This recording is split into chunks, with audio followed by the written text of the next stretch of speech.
Hello, everybody, and welcome to episode number 341 of the Board Game Barrage podcast.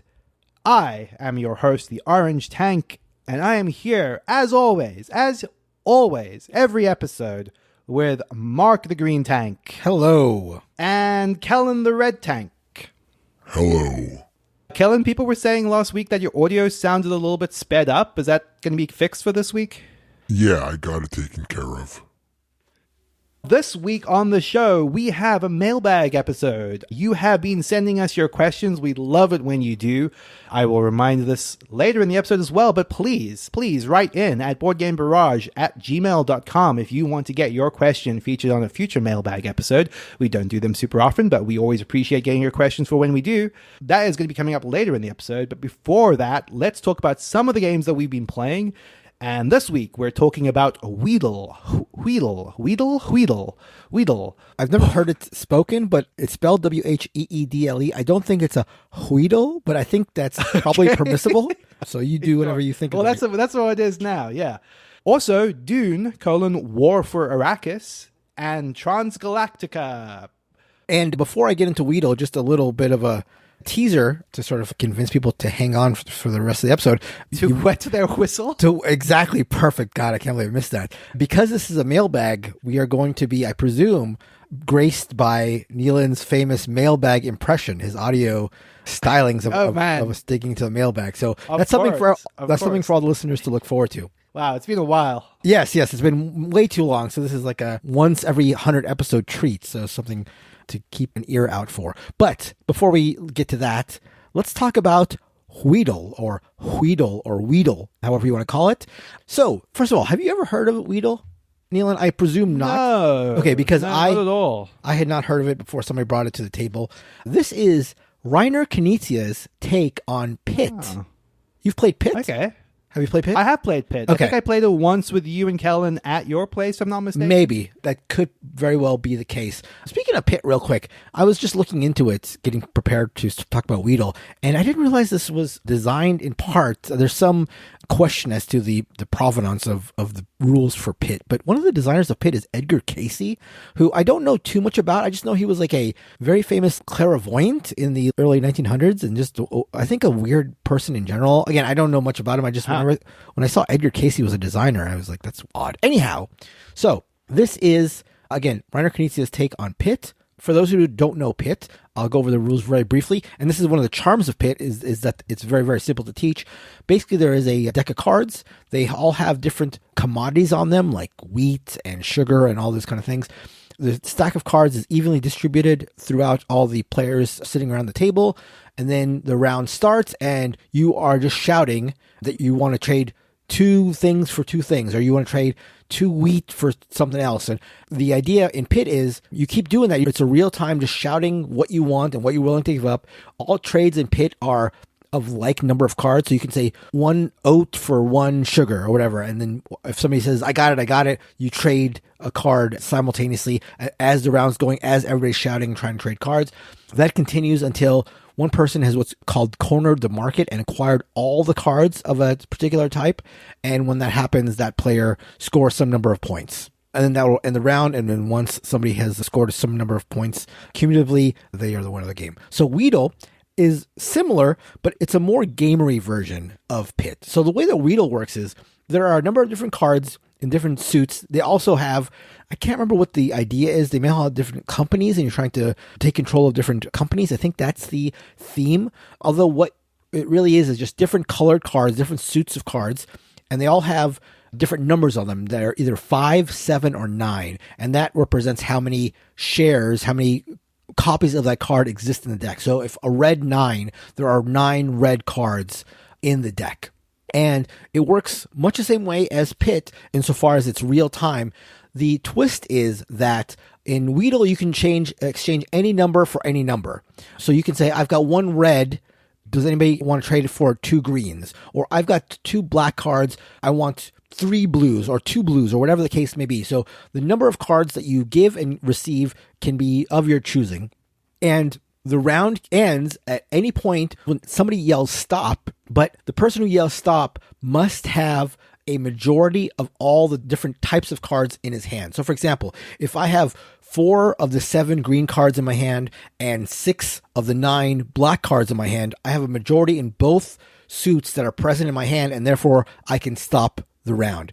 If I had 2 of the 7 green cards in my hand and all 9 of the red cards in my hand, I could not yell stop because the green cards that I have represented in my hand are not a majority, and therefore I cannot stop the round. So at any point, once you have a majority of a color card in your hand, you can stop the round. And because you can trade different number of cards for fewer or more cards, you may have fewer or more cards than, in fact, you mostly will have a different number of cards in hand than other players in the game, which is something that does not happen again in Pit, because Pit is all like for like. The other gamery twist in Wheedle is that there's one card face up in the middle of the table, and that is like the negative stock or the negative company. And if you have that in your hand, they're worth negative points. But the twist on the twist, I guess I should say, is in addition to exchanging cards with people around the table, you can also exchange one of your cards in hand with that bad card in the table. So if you've got a lot of red cards in hand and you're looking for red to score, and somebody puts a red card down in the center, you are incentivized to take that, not only because it boosts the reds that you have in your hand, but because you can stick somebody else with a negative stock card. You can make like purple the bad card, or blue, or whatever else you have in your hand. You can trade that in, and now that is the bad card. Now again, that is ever changing, because whoever is hard into green or whatever is on the table will suddenly say, no, I got to get that card because that's what I'm holding onto. And it becomes this like push and pull of like keeping an eye on the center card on the table while making deals left and right. What is to stop that just happening constantly, where like someone swaps to the negative card, someone realizes, no, this is bad, and they swap it back, and then someone swaps it back? Like, that just feels like that would be chaos. And you would think so, but in practice, what happens in my limited experience is that the card in the center, it sort of like initially becomes like cards that people are wanting or want to stay away from, but then it gets to a point where the card in the center will be a card that some people have 1 or 2 of in their hand, and it's not like a vital thing for them to like remove. It's more important for them to deal with the rest of the cards in hand and try to like get that majority, because it's bad to have the negative value card, but it's not a death knell. It's more important to get the majorities. Okay. And so again, you'll keep doing this until somebody yells stop, and then you'll score points. The way points work is relatively simple. The player who yells stop, if they have yelled stop in a correct way, in other words, because they have majorities in their hand, they'll get a bonus 5 points. If they've done it in error, the round still stops, but they'll lose 5 points. And then if you have cornered the market, if you have all the cards of a color, every card is worth 2 points. For every card that you have that's a majority, you get 1 point. And then for every card you have of the bad suit, you'll lose a point. And that's it. And then you go around the table twice, and that's the game. I looked Wheedle up because, again, I had never heard of it after playing it. And I was really surprised that it has a 6.2 on BGG. I guess it's not super surprising given Pit is a 6.4, but I think Wheedle is a far superior game to Pit, except in one respect, which is an important respect, is that it's more difficult to teach. I think I could teach this to non-gamers, but not as easily as I have taught Pit in the past to non-gamers. But for a quick gamery sort of take on Pit, I really, really liked Wheedle.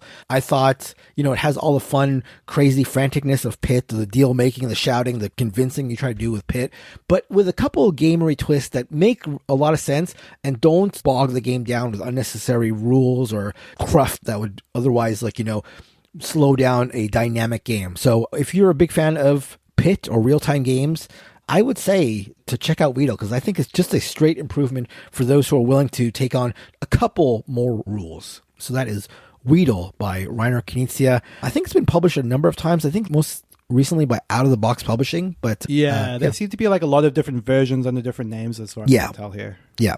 You can even probably proxy a version of this with a Pit deck, I think. It wouldn't take too much changing things up.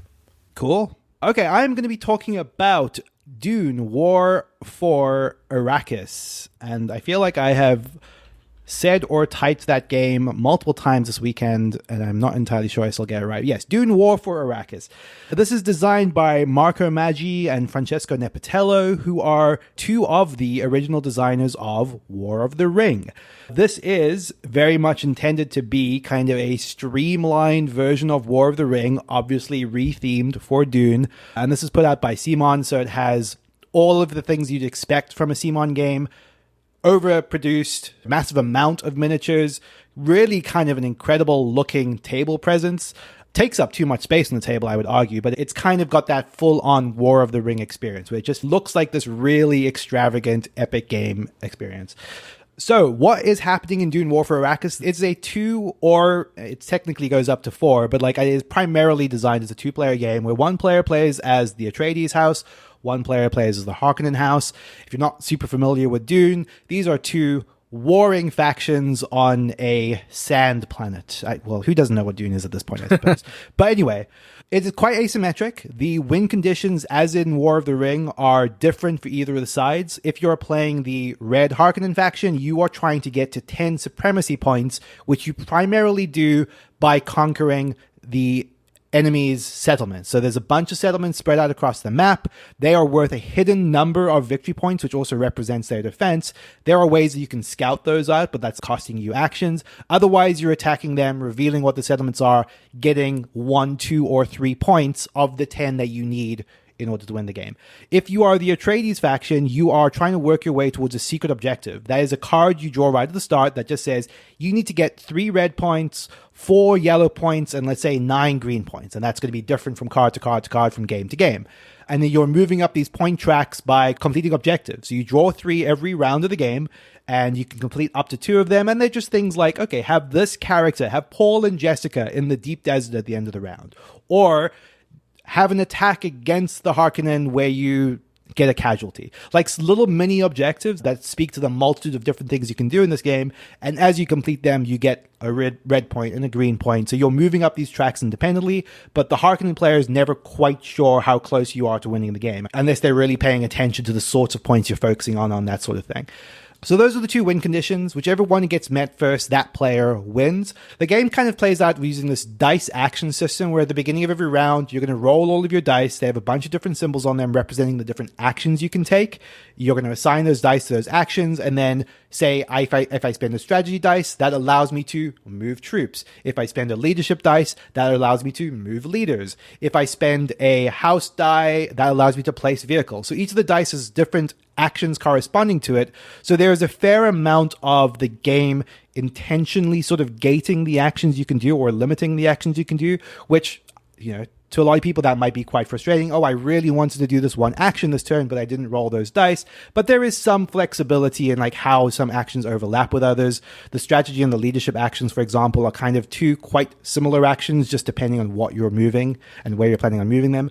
And to mitigate a lot of that, there are a bunch of these planning cards. So these are 2 decks of cards that both players have access to, and they have a bunch of really powerful actions that you would just spend a die to use. So they're quite situational. If you recall me ever talking about War of the Ring, this is kind of similar to that idea where, you know, if Saruman is in the forest at this particular time, you play the Ents card and the Ents show up. So very powerful actions that generally require like quite situational things to happen. They're not quite that situational in Arrakis, but this is one of the ways that the game is trying to make the whole experience a little bit friendlier, a little bit more obtuse. The other major thing that it does, quite different to War of the Ring, is it doesn't really have that sort of overlapping 2 games in one. So War of the Ring has this hunt for the ring system where the Fellowship is trying to get to Mordor and the Sauron player is like trying to track them. And there's the war game kind of happening simultaneously. And there's 2 victory conditions per player actually in that. This kind of streams it down to kind of just like the Atreides is trying to do their own sort of mission thing. So they're kind of doing the hunt for the ring thing a little bit in that their troops are a little bit more hidden. You don't exactly know where they are. In fact, most of the units are represented by face down tokens that only the Atreides knows the composition of. And then when you attack them, you kind of are surprised by what their troops are generally there. So that's a lot of what the Atreides player is doing. And the Harkonnen is just this big brutish force that starts off on the plateau and sort of has to like spread out and attack the bases.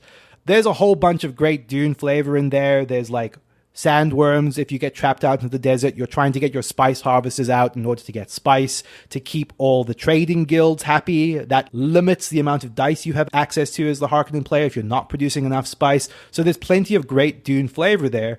But they've really taken the core of what War of the Ring is and kind of condensed it down in ways that are really quite impressive. You can kind of tell that this is God, how old is War of the Ring? Probably 20 plus years old at this point. You can tell that this is the same designers returning to a design that has had so much playtesting and had so much love and sort of care given to it over the course of 20 years, and really kind of drilled down to the things that they thought were crucial for the experience while adapting it for a new theme. It's really quite a cool adaptation of kind of that game's mechanics in a way that feels very, very modern. Like, I love War of the Ring. It sometimes feels like it is buckling under the weight of its systems a little bit while trying to provide this all-encompassing like Lord of the Rings experience.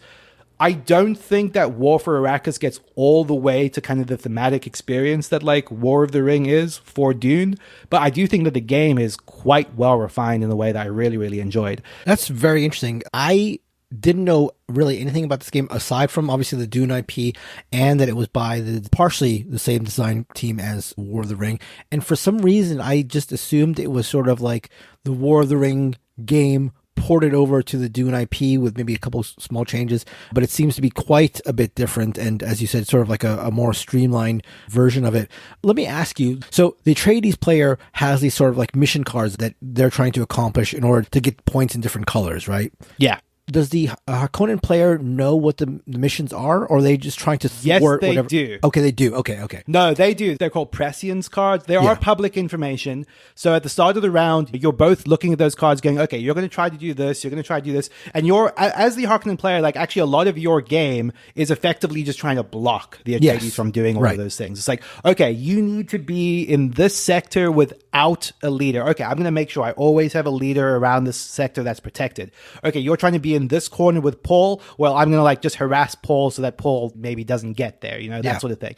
Your game ultimately, which I found as the Harkonnen player was quite satisfying, is always this balance of, okay, I'm going to be trying to like suppress whatever the Atreides player is trying to do, also push on their bases because I need to get those points, also mine enough spice to like not piss off like the trading faction. So there's this multiple tensions in all directions, and the same is kind of true for the Atreides player. You know, they're trying to defend their bases while staying mobilized and kind of try to thwart the Harkonnen at the same time.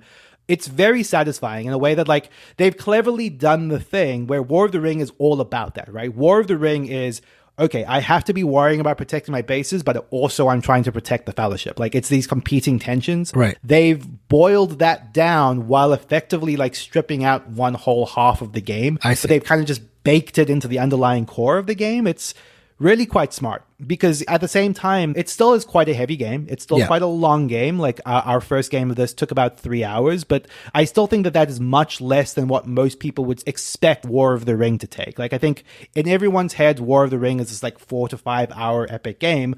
It's not usually that long in my experience, but like Dune War for Arrakis feels like it would get down to under 2 hours, honestly, with repeat plays. Okay. So really quite impressed by it. Like, I want to revisit it. I don't think it replaces War of the Ring for me just by virtue of the fact I love that IP a whole lot more, and it feels like a more solid thematic experience. But I can see myself playing like a lot more War for Arrakis in a way that I was kind of surprised, because I expected this to be I'll see what this kind of War of the Ring contender is doing, and then just never come back to it. But yeah, really impressed by it. And of course, it's impossible for you to know this given you've only played it like a limited amount of time. But I assume that you get the sense that it seems fairly balanced, as asymmetric as it is. I mean, I guess you would trust the design pedigree as well on that front. I think so. I mean, yeah, that's my expectation. I will say what's kind of hard for me to gauge is that very first game I played of this, I did so spectacularly poorly as the Harkonnen player, which is supposed to be the one that people say is like, okay, most of your first games, the Harkonnen player is always going to win. And I just like stumbled out of the gate in a way that like throws off the balance question a little bit, but in a way, in a positive way, right? Because like the faction that is supposedly the weaker faction for early gamers won out in that game.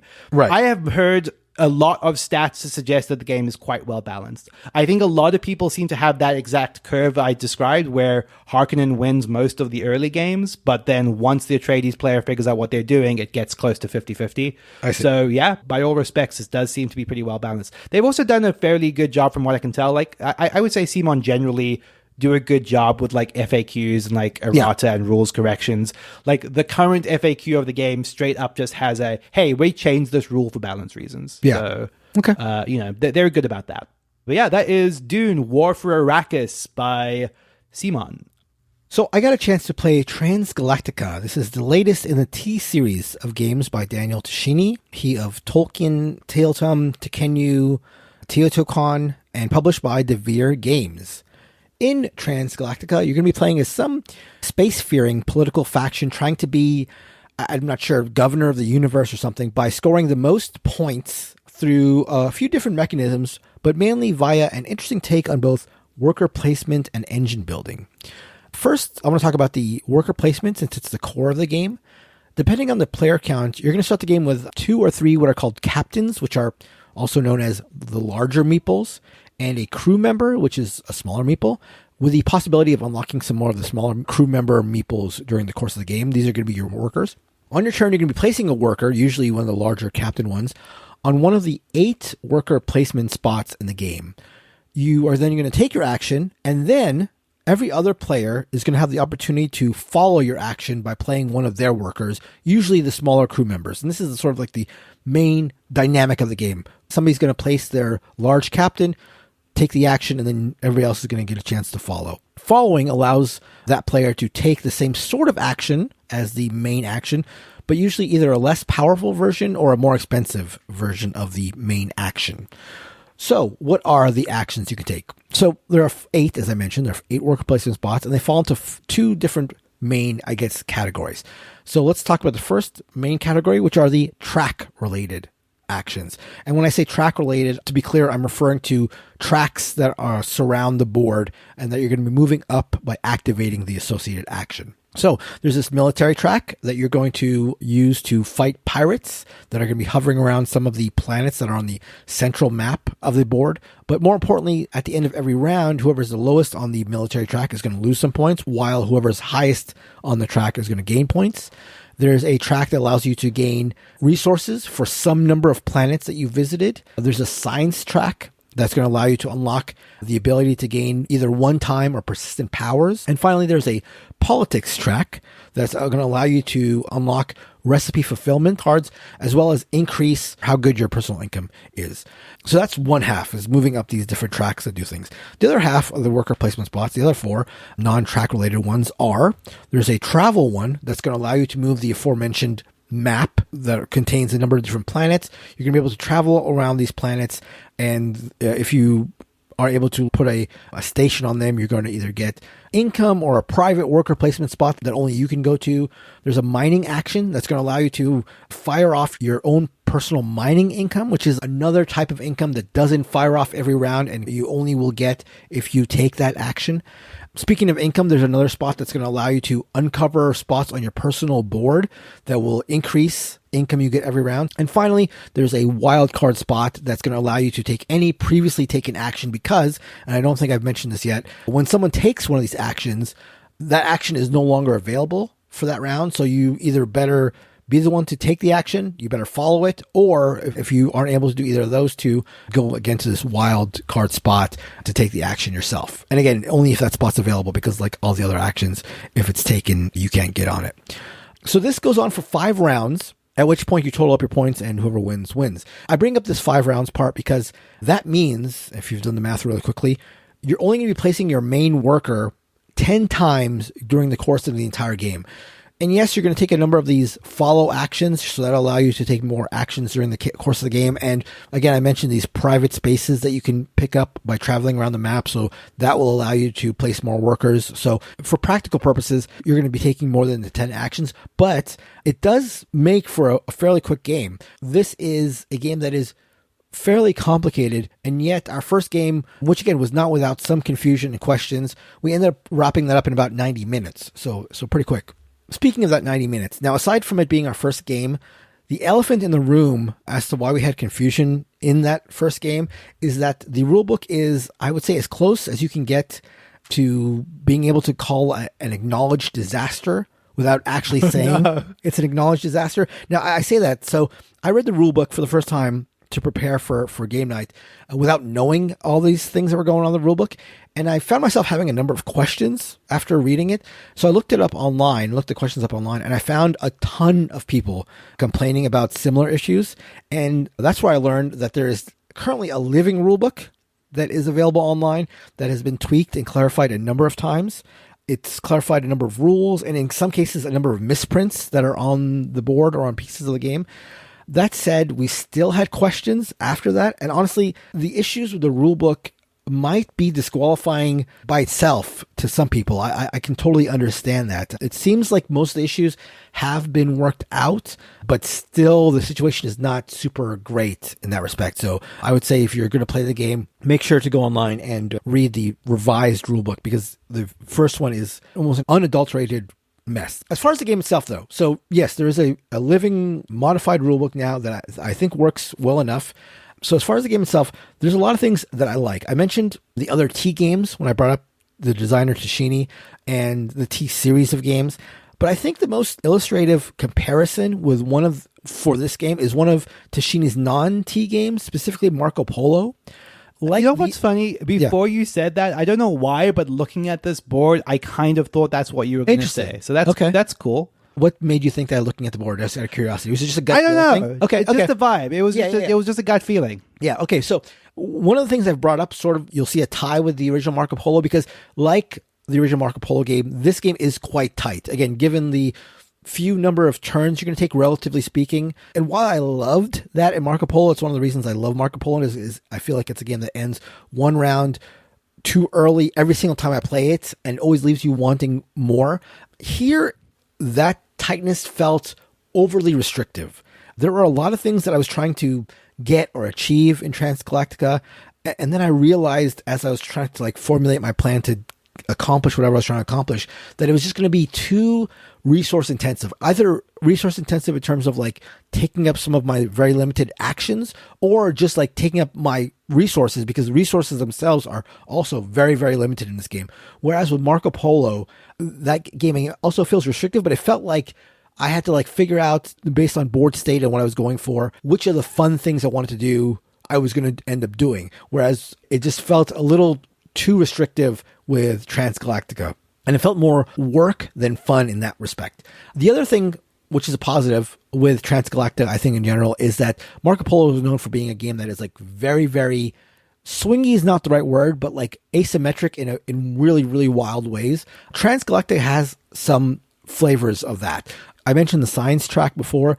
Some of the cards on the science track felt very, very powerful and cool. And the fact that anybody can sort of move up that track and get them makes that feel less swingy, to use a term I just used, and more of ability to do cool things. Now, if you're going to take the resources to move up the science track to get those cool things, it's going to be at the cost of a lot of other things that you're going to want to do or potentially want to do, because again, things are so tight and resources are so thin that if you decide to do something, it's again going to cost you in terms of other things that you're going to be wanting to do. The other type of game this felt a lot like are the Lacerda games. Specifically, I would say, and it's been a long time since I played this game, so memory may be a little off, but felt a lot like the Gallerist, in that the Gallerist only has a few worker placement spots and you can follow your opponents in the Gallerist.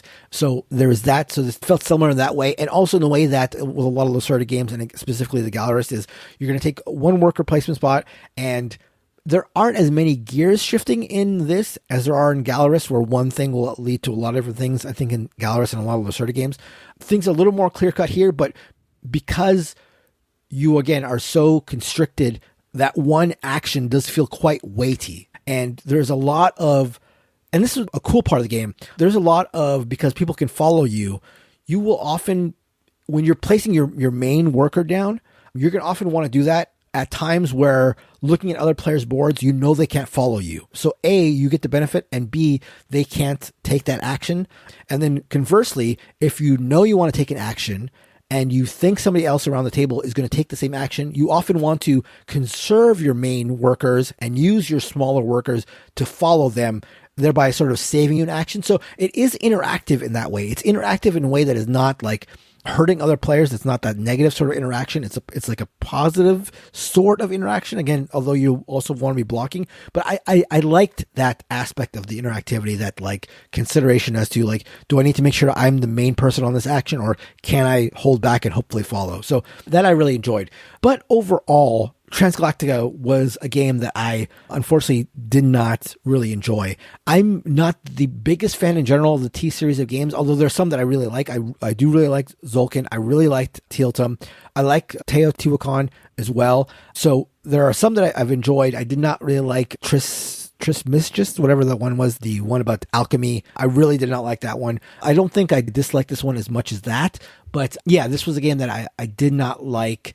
But it felt close. It felt like I do like Lacerda games in general, and I liked how quickly this game moved, and I liked the considerations and that little bit of like wild asymmetry. But it just felt a little too constrictive. And again, the rule book issues did really hurt. Even with clarifications, there were some points that were still a little unclear, and that was sort of a bummer. So all in all, hard to suggest Transgalactica. But I think if you're a really big fan of the T-series of games and you're okay with a rulebook that is, I think work in progress is too negative a way of describing it. I think it is, things have pretty much been figured out, but there is an ambiguity there that might throw people off or people might find disagreeable. But I do think that there are people who will enjoy the game. It's not as big a market or a number of people as I think it could have been given a couple of changes, So yeah, that is Transgalactica by Daniel Tashini and Devere Games. I think like you, I'm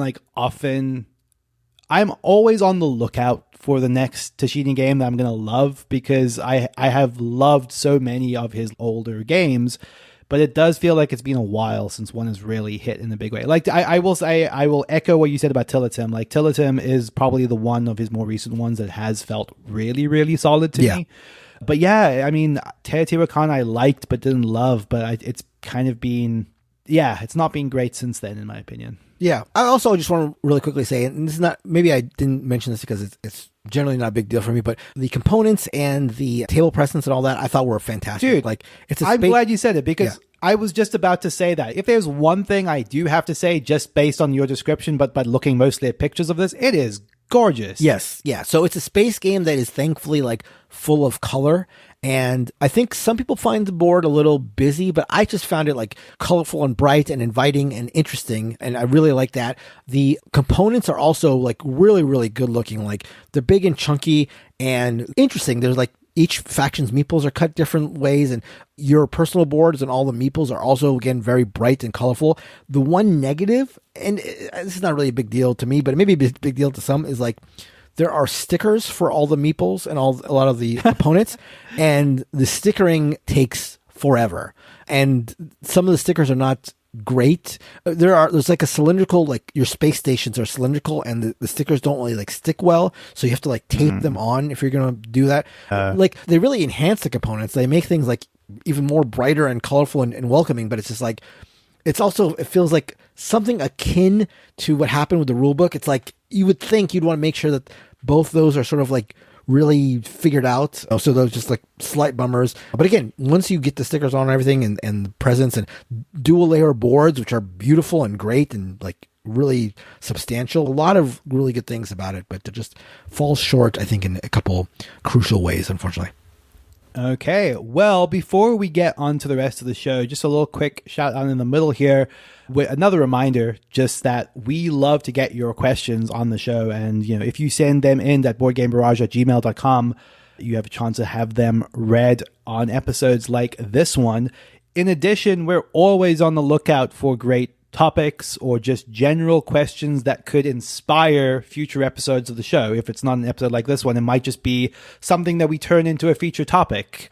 And if you wanted to submit those, you can either email them to us at boardgamebarrage@gmail.com, or you can head up to boardgamebarrage.com/topics and submit them on the form there. Okay, let's move on to the mailbag portion. What, Mark? Here what's comes this I have here? Do it. I just got it's a big mailbag. That's a big sack you got there. Yeah. Hey, hold on. Just give me 1 second. I think you put your hands in the jelly or something, because that's not a mailbag. It's like a... I'm still here. Okay, I'm back. Wow, you were actually in the mailbag. Journey. I was all up inside that thing. Wow. That was tense. Gosh. Okay, I got some mail here. What we got here? Okay. This one comes in from Jeremy. Jeremy says, recently I was on Instagram, and since the algorithm apparently says show me new release board games, one popped up that described the game as cozy. Frankly, it sounded terrible. I thought it might be a fun topic for you guys to discuss. I'm sure you and most of your listeners get tons of targeted board game and Kickstarter ads, but what would make you stop and tap on learn more? Or what are the immediate no's? I think this is a fun question because I feel like this has been happening more and more, where I see a lot of enticing banner ads, or I'm not on TikTok anymore, but at the time I was on TikTok and Instagram, you would see just these occasional short reels of stuff, and there's a lot more that is going into quite intense board game marketing these days. Yeah. And it's a crowded space. We have our crowdfunding channel in the Discord that I sort of try to pay attention to, but there is so much stuff getting kickstarted these days that, it's often hard to know which of these are worth my time and which ones aren't. So, what's your hot take on the question mark? Is there anything that jumps out at you when you see an ad for a game that's like, okay, that's intriguing, that's interesting? Yeah, so I would say, just to piggyback off what you just mentioned, in general, I've said this on the show before, I'm not really too much into Kickstarting. In general, I don't Kickstart too much or GameFound too much, but some of my biggest successes with Kickstarting and GameFounding games is via our Discord. So this is just another shout out to our Discord. I find that our listeners who really know about games that are coming out or are passionate about games, reading their descriptions of them or why they like them has been some of my most ultimately successful ways to find games. So I just want to shout that out real quick because I think that's actually the biggest thing. For me, you can throw as many ads as you want, but if a person I trust says oh, I actually think this might be cool, that's going to be the number one thing that's going to make me consider it far and away more than anything else, more than designer, more than anything. If somebody I know is really passionate about it or knows something about it, that's going to be the biggest thing. But designer is going to be a big thing. Yeah. I'm happy that Kickstarter and the like allow for relatively unknown or lesser known designers to have a platform. And I think that's one of the best things about it, if not the best thing about Kickstarter and stuff like that. But when it comes to where I'm going to back in general, it's going to be for designers that I know. So if I see a Knizia on Kickstarter, that infers a baseline level of quality to me that I know that I'm okay. It's going to be a solid game. May not be my type of game ultimately, but I'm going to give it more thought, or I'm going to dive into it a little bit more. Martin Wallace, all that, anybody that I've had experience with, that's going to be probably the biggest thing for me in terms of taking the next step into learning more. I think that's exactly the right answer for me, which is it is for most designers. So funnily enough, an example for me recently is I think Tashini has a new Civ game that is hitting Kickstarter sometime soon. And like I just said, I'm always hungry for a Tashini game I'm going to like. So I'm going to be paying attention to that, for example. Civilization game is also a keyword that activates me. So, stuff like that. If I see a GameFound or a Kickstarter that just says Civilization or 4X or a couple of these hard to get right genres of games I'm always searching for the next big one of, or a designer who I'm hungry to get a good game out of, Bitewing, for example. I've been doing a lot of stuff with Reiner Knizia recently. I'm always going to pay attention to those for the same reasons you just described. I'm always going to be paying attention to the Italian designers whenever they have something out on Kickstarter or GameFound. Kiesling and Kramer, the same. There are certain designers who I'm just going to pay attention when they have something coming up in crowdfunding. I'm not necessarily going to back it sight unseen, but I will at the very least dig into the rules, that sort of thing. And the same kind of extends to publishers, although this is happening less and less. But I will say that someone like a Mind Clash, for example, I think that their hit rate has been uneven recently, but I'm still very interested in the sorts of games that they are making that are that sort of combination of Euro-y mechanics that I like, and they're big thematic games with good art. That usually does it for me. Art is another really big one. Actually, just today, I saw someone in the Discord post about Satchel Quest, which has lovely Vincent Dutrait art. And that's kind of also another perfect storm for me, where someone says, okay, you see the Vincent Dutrait art, it says adventure dungeon game. And I'm just okay, yeah, that sounds like something I will at least take a look at. Yeah. It does usually have to at least tick, I would say 2 or 3 boxes these days for me to go to the effort of trying to dig through the Kickstarter. Part of that is also because I know I'm susceptible just to back stuff without really thinking about it too long. So I'm trying to avoid that. But yeah, Right now, it's funny enough, as I was looking at BGG, there's Ascendancy Underworld, a 4X-inspired worker placement game live on Kickstarter. And that's kicking off some like triggers in my brain. Sure, I might take a look at that. Although I tend to feel that the ones that get banner ads on BGG tend to always look like garbage when you dig into them more. Right. So I don't know. Yeah. Not to throw like too much shade at Ascendancy Underworld that I don't know anything about, but Right. And in fact, I'm looking at BGG now, and the banner ad is for Root. So that's okay. Well, there we go. Yeah, garbage. This may be a Kickstarter. So, I mean, not be a Kickstarter, so it may not apply. Yeah, I think there are some certain things that get me interested when I see them, advertised. Like, I mean, very niche to me is like if I see historical games, especially nowadays, because I just find historical games like tough to convince people to play. But like, so nowadays, historical games that play solo, I'm very interested in potentially kickstarting. Not only because it's a niche that I like, also because I think those games don't often sell too much, and so like Kickstarter may be one of my best ways to get it. Like I will, again, I trade for most of my games or something like along the lines of trading usually, but like Mr. President was the type of game that I would kickstart because it was like a solo game that was like not a war game in that case, but like a historical simulation that I thought would probably be hard to find too many people that were trading it because there probably wasn't a huge market for it. But also other things like interactive, any games that highlight their interactivity or highlight their shorter playtime. And nowadays, because I'm trying to be more cognizant of having games to play with non-gaming family and friends, games that are simple to teach are also games that have recently been ones that I'm interested in checking out or diving it more into. You make a good point there about shorter playtimes. One of the biggest things that actually will instantly turn me away from a Kickstarter is if I click through a Kickstarter and I see that it's a 2-hour plus game, I'm done. I'm like, I'm not even going to pay attention. And not because I think all 2-hour plus games are bad, to be clear. Like, I love a lot of longer games, but especially in the Kickstarter realm, I often feel like it is usually the result of just an unrefined design that they didn't really... They just kind of threw everything at the design. They haven't really taken the point to like stream. I'm not very quick to trust that a very long game on Kickstarter is because it's long for the right reasons. It's very interesting because I would have, for me, and I don't have as much experience, I would say, as you in terms of like getting Kickstarter games and experiencing them. But for me, the cutoff is like 3 hours. Like if I see something that's 3 hours, then it's a sort of a negative. But you're saying your experience with Kickstarter, specifically 2-hour plus, has proven to be a little kitchen sinky. Well, yeah, I don't think that like 2 hours is what it would be a hard cutoff for me. I but certainly think 3 hours would be a hard cutoff, but above 2, that's where I'm like squinting a little bit. I see. Interesting. It would really have to justify that to me. Okay. Speaking of red flags, now that we brought them up, I've mentioned this before, but anything legacy or campaign, I'm out. It's really interesting because I still remember very, very vividly the first couple episodes of the show, like back in 2018, when we first started out, and being like still really high on the legacy thing, and like just thinking like I would be interested in legacy games pretty much no matter what because of the potential that they offered. Like, God, you could do so many things with legacy and it'd be so cool.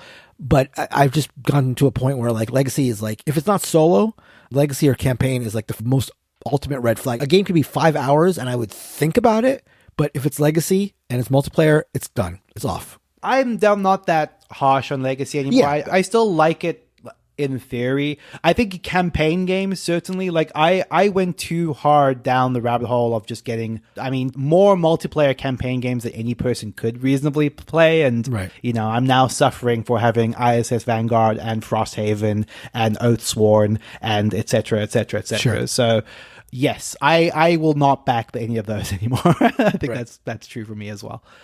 Should we move on to another question? Yeah, sure.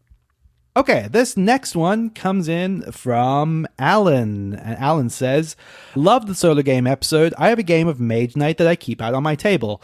I used to do this too, actually, for what it's worth. I'm curious if story... Sorry, that was my editorializing. I'm curious if story is ever a draw for you guys when it comes to games. And I don't mean emergent, but I was listening to Dan Thoreau talk about storytelling in games, and he says he doesn't think that board games are ever good at it. I'm curious about your thoughts. Thanks for the great show. Yeah, this is interesting. I don't know that I would agree that board games are bad at storytelling. I don't mean to naysay what Dan Thoreau is saying here, but like I would say specifically board games are good at player-driven stories, right? This is maybe not what people talk about where they talk about storytelling specifically, but like Stationfall is kind of always a go-to example for me of like the story that Stationfall tells you is one that exists on the table but is mostly brought to you by the actions that the player takes. There are fun stories that come out of every game of Stationfall that are just different from, oh, I did this mechanically, then I did this mechanically, and I did this. Like, you know, every game tells a story, but like Stationfall really tries to make that feel like here's this dumb sci-fi movie in a box that's playing out, right? I think that games are bad at like narratives. I don't know if that's exactly the right word, where it's kind of like, here is the specific storyline that this game is telling. I feel like no game has really like lived up to, I think, the best of other mediums for that, for me as yet. And I'd be curious to get anyone to tell me like the exceptions to that rule. Like, hey, here are the really, really well-written ones. Yeah, what's your take, Mark? Yeah, I'm curious because I was going to say that in general, narrative or storytelling generally never works for me when it comes to board games. But your point about Stationfall does ring true to me. But Stationfall feels like such an exception. Maybe that proves the rule. Can you think of other games that have that sort of same emergent, high-quality story, not storytelling, but like emergent stories to you? I'm sort of putting you on the spot because like... No. It's hard, but because like I think there are some games that I think that like do it well, but they're kind of all hammering in on like kind of the same story retold. Like, you know, Battlestar Galactica was always a good example for me of like a game that like generally had an interesting story to its arc, but that's heavily derived from an existing license where you're kind of bringing a lot of what that license is in your head already to it. I don't know that if someone that doesn't know Battlestar Galactica at all gets the same experience out of playing BSG as that, you know, someone like myself does, but like, no, I can't think of any other good games that really do it. Like Cole Whirly games, I think, are maybe a good example. Sure, although they've never really worked for me on that front, but I can see that. But other types of social deduction games, I think, like The Resistance, you do get those like cool stories, but that feels like it's definitely emergent storytelling. Maybe it's not the right language, but emergent narrative or whatever. But it feels like almost like a byproduct of the mechanism more than something that's like planned out.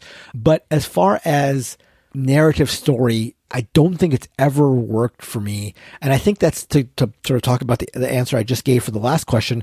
I think it's part of the reason that campaigns and legacy don't work for me. I think the bigger reason is just the commitment, trying to get a bunch of people to commit to showing up week after week for the same thing over and over again. I think that's a bigger problem. But another big problem is that like theoretically the trade-off you get for putting that much commitment into a legacy game or into a campaign game is you are going to be plunged into this really excellent story.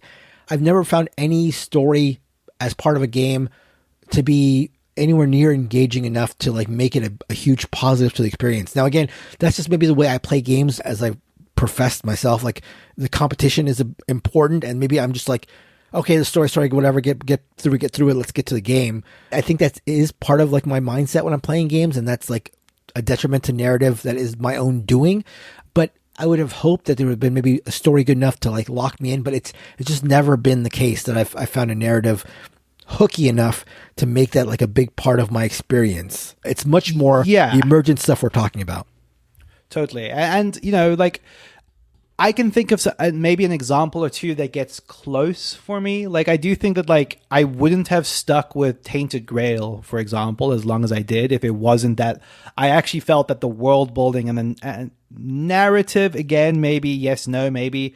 I do think specifically, I think if we draw the distinction between like world building, which I do think some board games do quite well, but specifically like the A to B plot, like I just don't think that's not something that board games necessarily can do well, because I think a lot of the time that is just, hey, you're going to be reading a bunch of this text or watching this cutscene or just reading a lot of stuff that is like secondary to the game. And I just don't think a lot of board games have. I think board games that rely on you reading a lot to absorb this story just don't often work for me. I will 100% agree with you. Like that was, again, I've told the story before, but I was so excited about playing Sherlock Holmes because I heard good things about it.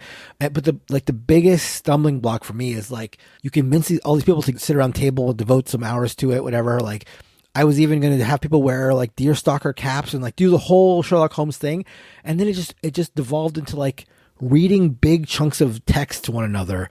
And I can see circumstances where that would really work, of people who could really play it up and make it really, really fun. I get that. It's not maybe the way I play games, or not the way that I'm like sort of wired when it comes to board games specifically. I can see if I was like in an RPG situation where that was like going in, this is like the main thing, like acting and playing these roles is the biggest thing, but it just never worked. And I always feel bad that I'm like, I've asked these people, because usually I'm the person rallying people to come play the game, and then it's just like, I'm reading something to you, you're reading something to me, like, let's try to make sure we enjoy this. And it's just like, it puts this like weird pressure to me, like I feel anxious that like we're just reading to each other, like, is this fun?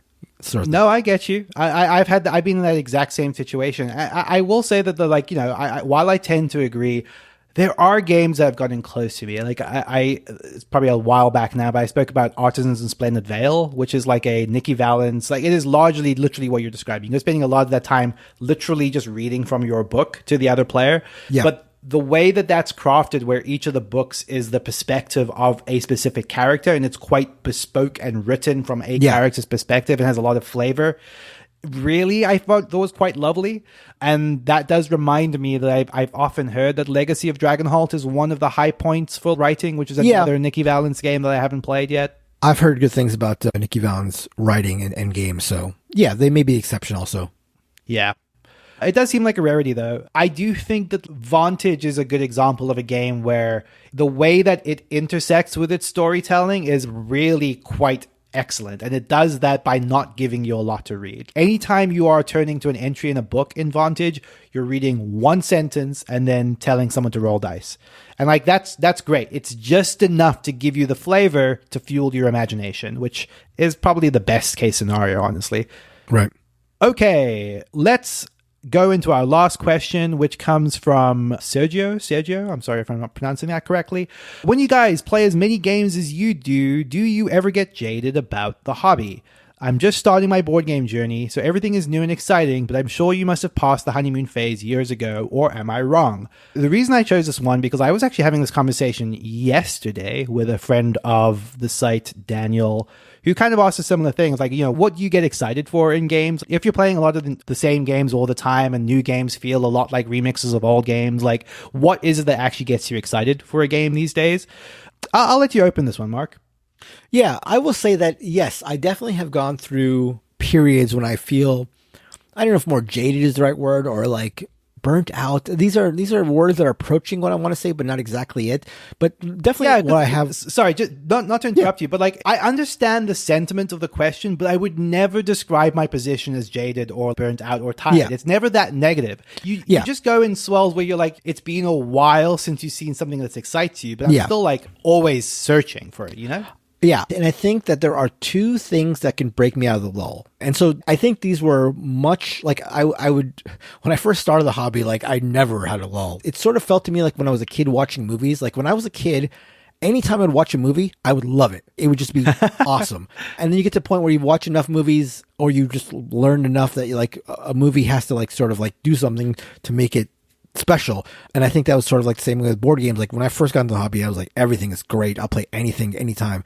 Now I definitely go through down periods where I'm like, I'm less excited or whatever. And so the two things that knock me out of that and get me excited again are, one, playing a really good game. That's a very simple answer. Like maybe they need like a freshness to them or something, some hook. Like it doesn't have to be like revolutionary mechanism or anything, but like just something done very cleverly. Playing one game like that, and sometimes that helps when like that game's a long game, interestingly enough, because I think a lot of short games can have like a clever hook and be a really clever game, but it's like so short that it doesn't really like move the meter, But I feel like if I play like a, 90-minute, 2-hour game that is like really interesting, that can knock me into, oh, okay, I'm back. Like this is cool. This is like very, very cool. And then the other thing is just like, if I have a really good game session with friends, if everybody's like having a good time and like the vibe is really good and everything's working out, it's like that'll reinvigorate me. Like I think without fail, like whenever we get together, no matter what has been my game situation before, when we get together, I'm going to be riding a crest for the next, couple weeks. I'll be back super, super enthusiastic about games. I know that for the next while. So it's either a really cool game that'll knock me out of that, or playing with people and having a really, really good time. Yeah, I think that's exactly right. Those lulls tend not to last very long for me because, we're in the habit of twice a year, having big meetups where we, independent from conventions, which we're not doing as much anymore. But when we come to hang out in Vegas, those are always just so invigorating for getting me excited about games again. But I often think sometimes it just takes 2 games hitting at the right time for me to feel as excited as I've ever felt about the hobby ever. And I can relate this to actual specific board games, but also kind of a similar analogy with movies. I kind of felt a lot of the time last year, and COVID, movie production, etc., etc., etc. There was just not a lot of stuff coming out that was really exciting me. And now suddenly, so far this year, there's been stuff like Sinners and Weapons and Superman and Fantastic Four, stuff that all hit in quick succession. It's man, movies are great, and I'm just excited, Yeah. And that happened with games as well. Just this year, just in the last 3 episodes of the show, where I was talking about Vantage, I was talking about Core of Discovery, I was talking about Dune for War for Arrakis. I was really excited and invigorated by all 3 of those games in a way that I haven't felt about a big game like that in a long time. And those are hitting across the spectrum of games, storytelling games, solo games, epic 1v1 miniature games. Those are 3 completely distinct genres of games, that I had 3 new entries, quote unquote, that just really, really excited for me for what games can do. And kind of all for different reasons.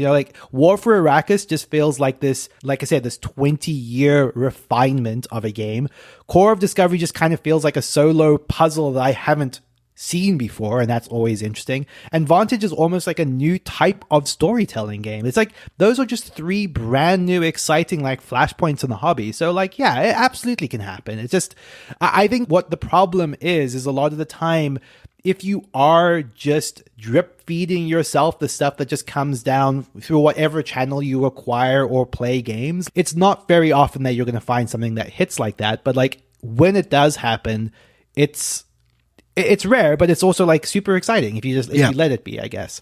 Yep. Agreed. Okay, well, that's going to do it, I think, for our mailbag episode. Thank you, all 3 of you who wrote in, for writing in. And if we've not read your question yet, we may get to it in a future episode, but please don't let that discourage you from writing into us at boardgamebarrage@gmail.com. We love to get your questions and comments and feedback.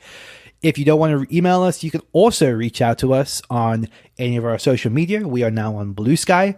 We are still on Twitter, unfortunately. We are also on Discord at boardgamebarrage.com/Discord.